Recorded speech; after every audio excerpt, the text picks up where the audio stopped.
I'm Matthew Bunson, Executive Editor for EWTN News, joined by Father John Paul Mary Zeller of the Franciscan Missionaries of the Eternal Word. And Father, we are very privileged to be joined right from the start of this discussion today by Cardinal Charles Maung Bo, the Bishop from Myanmar. Your Eminence, thank you so much for being with us. Speak a little louder. Thank you so much for being with us, All right. Your Eminence. Your Eminence, you presented at the catechesis today. You have come a very long way from Myanmar to do that. What is the importance to you of being here at an International Eucharistic Congress? Yeah, especially I'm very grateful to this Cardinal here, Cardinal Bo, that I'll be able to join here, actually coming from a faraway place and join together with my brothers in the Catholic Church, the universal brotherhood, universal oneness that we celebrate. So, first of all, I was in the beginning, due to the difficulties for this COVID disease and also the political situation, and also even till now we are not able to, we don't have the flights, and so we go for the relief flights, and we just have once a week flight. So, but the fact that I want to be with my brothers and sisters of the Universal Church, that the Eucharist, the symbol of Eucharist that makes us one with each other, that's the one that attracted me, and in spite of all the etiquettes and in spite of all the permission, and so it impressed me when I'm here. I thought I would be having an audience of about 200 people, but in fact, this whole stadium is full with, and I'm very much enthused by the sacredness and the willingness, the people of a good heart that, in spite of all the differences of ethnics and of the languages, nations, we are one here with it. So my first impression is that I feel as though just we are one family of brothers and sisters. That's the one that attracted me, and of course, as I mentioned, I'm very grateful to the Cardinal of this Budapest. Your Eminence, your talk focused on patience. Yeah. The patience that we have learned all throughout this pandemic. You called COVID kind of an irritating teacher of patience. You addressed many aspects. I don't think the crowd here minded listening at all to your talk. I could tell that by their enthusiasm and by their interest. You said that we must be patient with Jesus, and that Jesus is patient with us in the Eucharist. That when we come to Jesus, He is the most patient with us. Yeah, He's the most patient with us, and especially as I mentioned during this the modern era, they don't like to wait. They don't like to be patient. They like to be fast. Yes. They want to do everything now. in a hurry. Yeah. So in the spirituality or theology of this patience is that the one that knows how to wait, is the one that bears the fruit. Yes. Since we are restless, as I mentioned, we have that the Asian religions will say we all have that monkey mind. We like to jump from one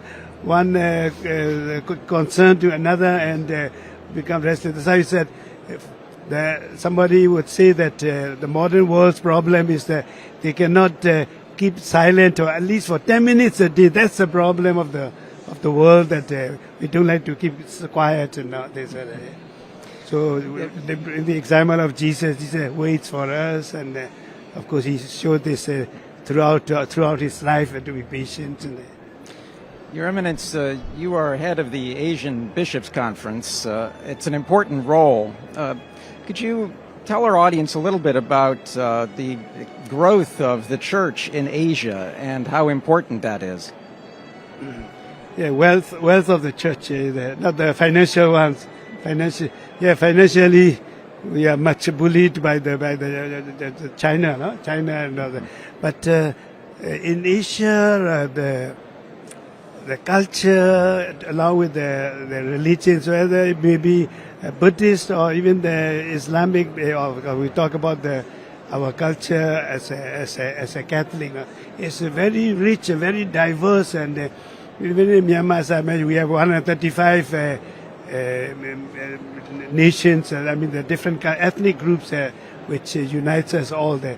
So when we think of a small country like of 55 million people, we are so rich, diverse, and also much more in like in India, a place like in India. Of course, Asia includes also China. And so the Asian people, the tradition and the culture of respect for the elders and the union in the families, the value of the family, value of the mother, and it's. I will not, say anything or criticize the Western world, but it's more like in Myanmar, say maybe 95% of the families are very stable, and there's a culture for the parents, respect for the elders, and also regarding the fruits of the culture result is that all the religions are very religious minded. But like in Myanmar, there will be no one at all who will say that I'm a I know no religion, I'm a free thinker, I don't hold any. Nobody will say that in Myanmar. Each one, especially they say 85% will be the Buddhist, other 5% will be the Muslims, or 5 to 6% will be the Christians. No? So Catholics are just 1.3%, but they really value the culture as well as the religious minded. That's why Myanmar people, in spite of this coup, the military regime which has couped along these years, or 70 years, because of the patience of the people that the rulers could really dominate, and of course patience also has its own limits. That's why, of course, currently the people, he said, you see that they will no longer tolerate the military junta anymore, and also there's a problem in Myanmar. You spoke about the 10 commandments of patience. Maybe just pick one of those that is your favorite, or maybe the toughest to deal with. Yeah, that one that is the most practical one is patience for 10 seconds. It's like when somebody will try to provoke anything, we'll try to react proactive at once. But what I mean is just wait for a while, and we don't react at once, but wait for a few seconds, yes. and that will give you the wisdom of the thing. Even when you write even a letter, a very aggressive letter against somebody, but you keep it there for a while, and or an email. Don't press send right away. Yeah, exactly. You wait for a while. If you reach the second time, then you have the wisdom that comes you not to write that one, or even to add it to the more. That's a very good piece of that. Yeah, the importance of developing prudence out of patience. Patience, right? Yes. Well, Your Eminence, you are a member of the College of Cardinals, and with that means that you have an even more direct connection to Rome, to the Holy See.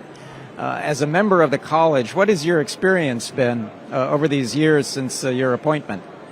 Of course, I have never been to any conclave yet, but the cardinals, and I think I come to know the universal figure of, say, so I come to know many cardinals, and also we have free access to meet the Pope, and we met him many times, and so we try to learn from each other. That's a gain that we have.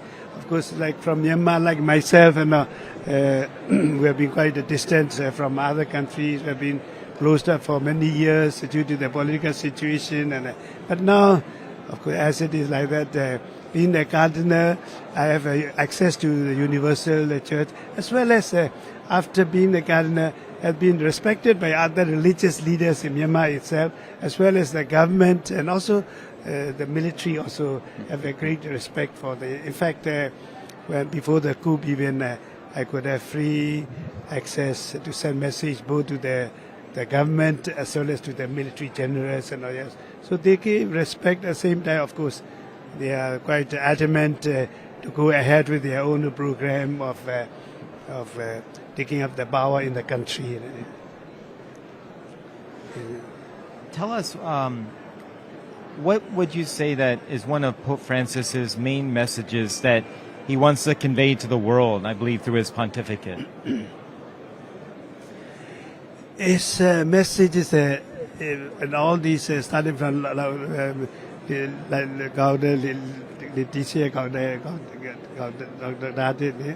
first, basically the first exaltation, the joy of the gospel, joy of the gospel.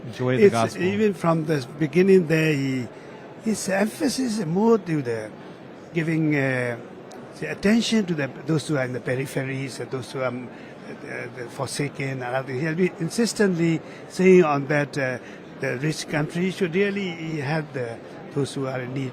Especially when we are talking about vaccination, even he said there's an equal and unequal distribution of the vaccination. The rich countries will be having more facility, more opportunity, while the poorer countries have no chance. For example, like in Myanmar, I'm sure less than 20% have been vaccinated. Even that also comes from China. Yeah. So, of course, there are a few that could have access to the embassies, and now we could get it. But otherwise, most of the people have no chance at all. So the Pope is continuously insistent on the giving attention to the peripheries, and instead of he was talking also that instead of increasing the weapons wars and for the ammunitions, he said that should go to the poor people who have no food even. And every minute, every second, thousands of children are dying in poor countries like in Africa and other places. Pope emphasis is really to it doesn't discriminate at all with any religion, but it's attention given to the poor people and marginalized people. That would be the main focus that you say. Yeah, Your Eminence, the situation in Myanmar has been a grave concern to many in the international community, certainly among Catholics in the United States. Where do things stand right now with the government and certainly with the Church? The situation is very critical, and the government, the military, will say that everything is under control. Then the opposition, like the Myanmar Union, new government, is also another side, and also there are at least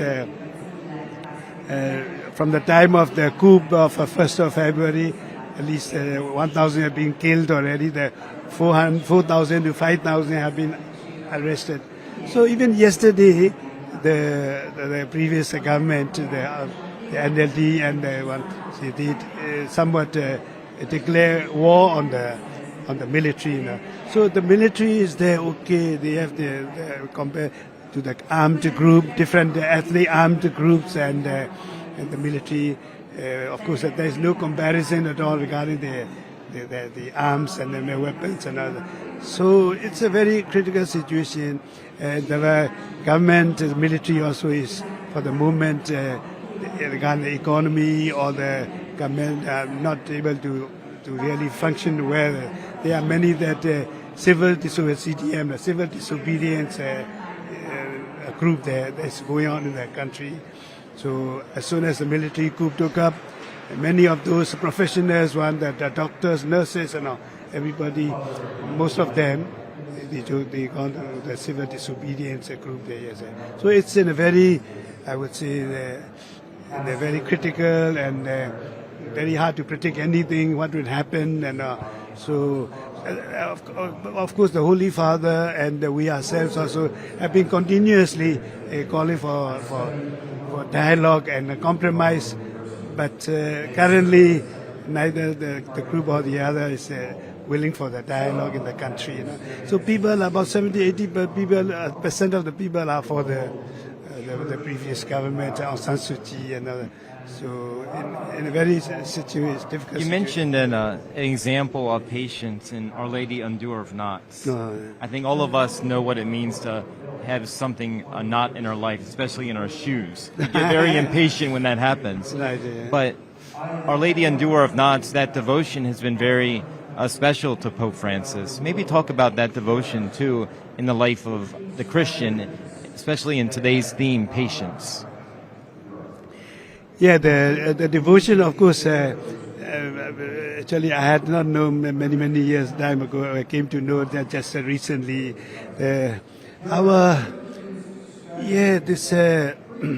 The leadership of, say, Pope Francis he is going forward to I suppose he sees many things ahead and he's trying to make some changes, and especially in the perspective servant leadership is more stressing on that, and participation of the laity, and of course then other things that he's mentioning. He's trying to like the renovation from the financial aspect in the Vatican itself, and I think there are very many people, many Catholics that they just like to criticize, and they just like to bring out the very negative things of the Holy Father or even of the Church. And I think before being of course advice, suggestions, and all, everybody is free to offer, but to put a cold blanket and the negative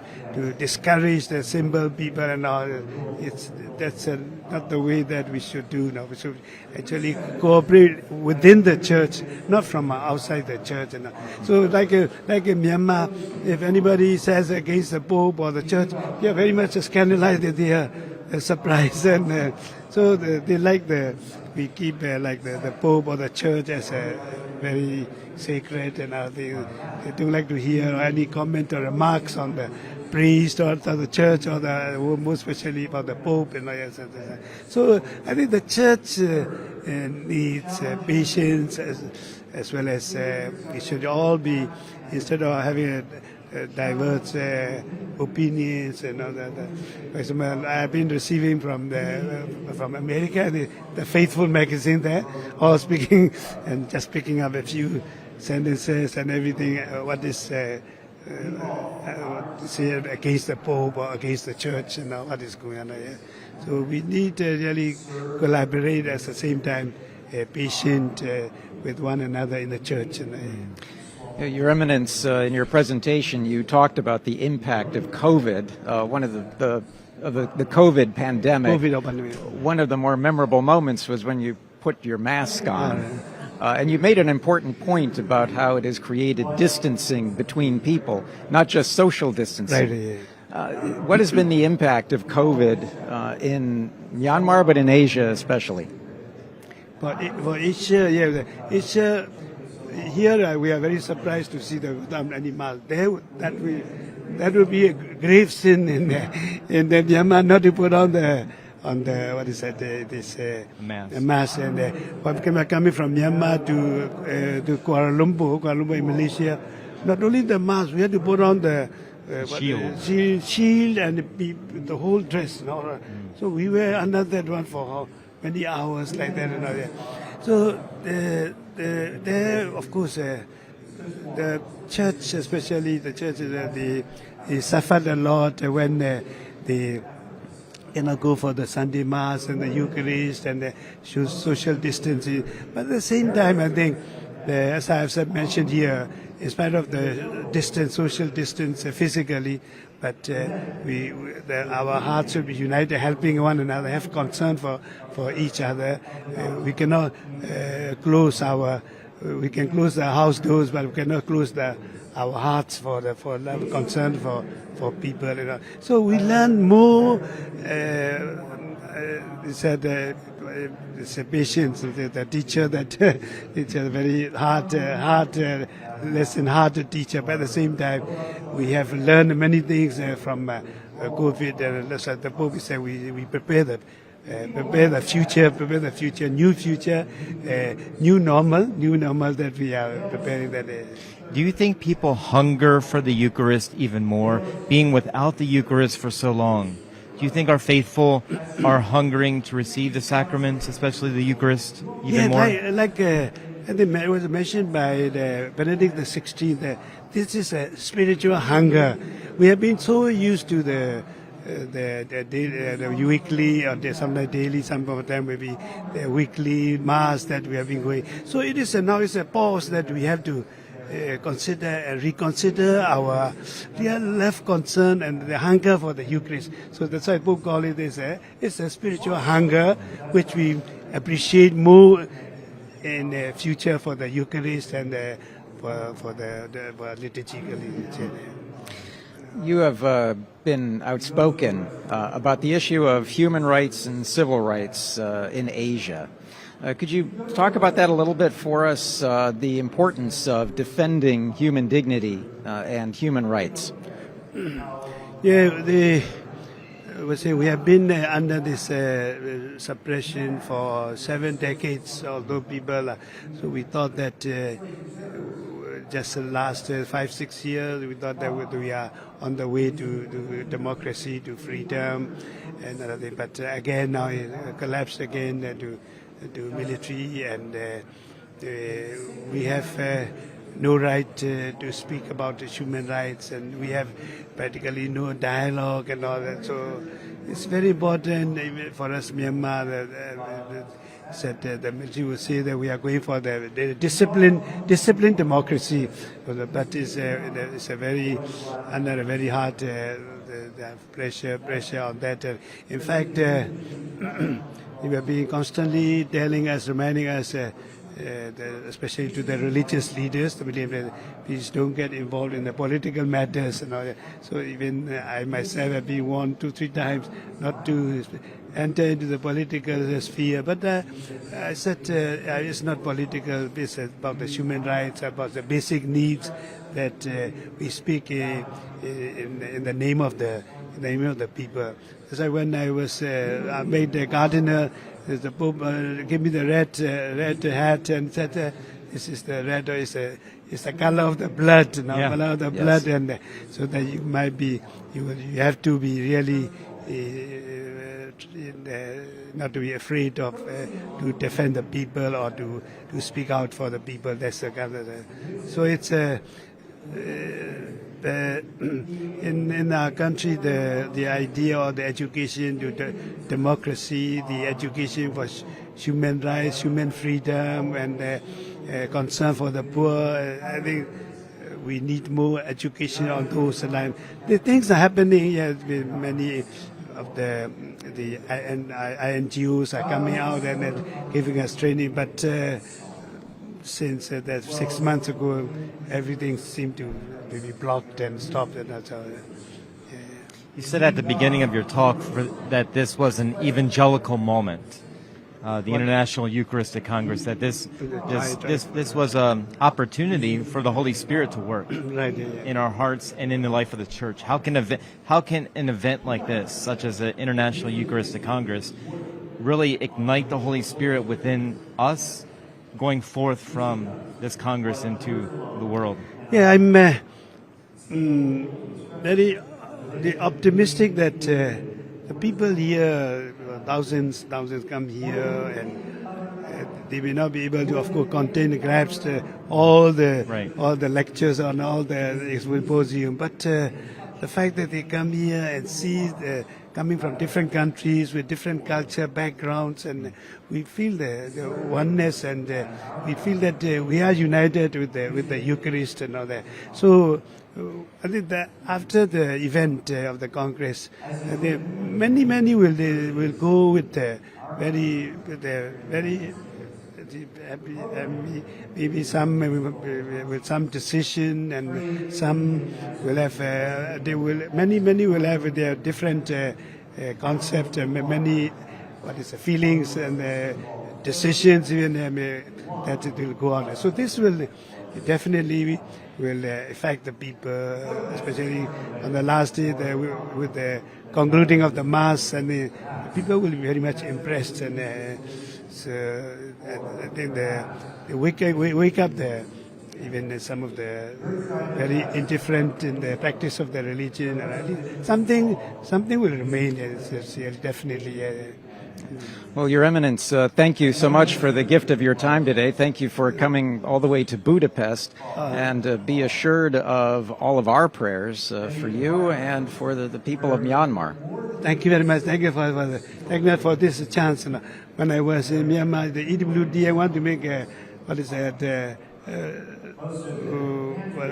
request for an interview, and I said, please don't make that. Next day you might find me in the jail, But it's all right to speak. That much is okay. I mean, we don't tell lies and everything, but there's some reality which the others will understand also. Yeah. Thank you, Your Eminence. Thank you again.